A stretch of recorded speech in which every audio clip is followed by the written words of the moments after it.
Welcome to a very special edition of Woodbine Racing Live on International Women's Day, and I've opted to go with someone much cooler and much nicer than Chad, so he got the boot early, so thank you so much for joining me, Joanne Colville. You're welcome. A woman who wears many, many hats, obviously the events coordinator for the Ontario Standardbred Adoption Society, our outrider here, and what else can you add to that? What else? What don't you do? Anything with horses.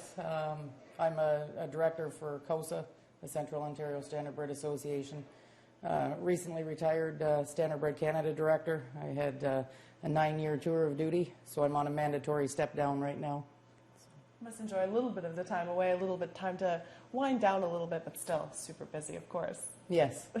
So I just wanted to talk. We were talking a little bit off camera about some of the initiatives coming up with the Ontario Standardbred Adoption Society. Is there anything that you can really mention? That's something big coming up?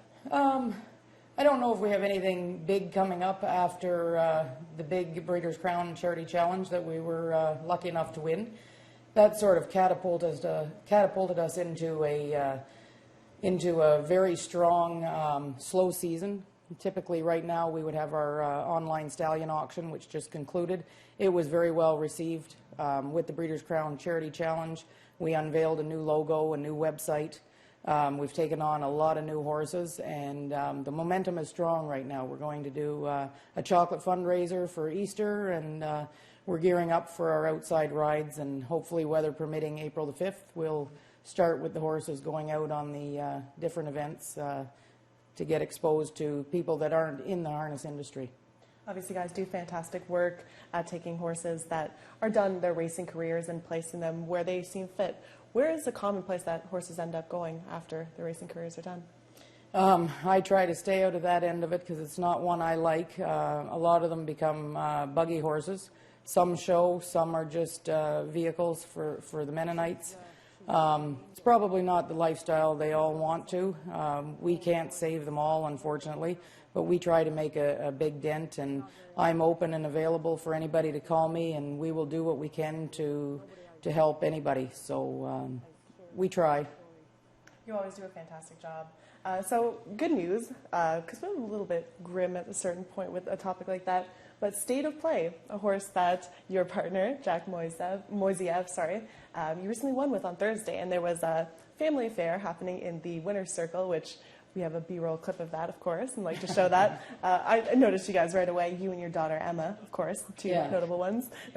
She does so much work with horses. I know she's super passionate about that in general. Is that something she wants to pursue a career in?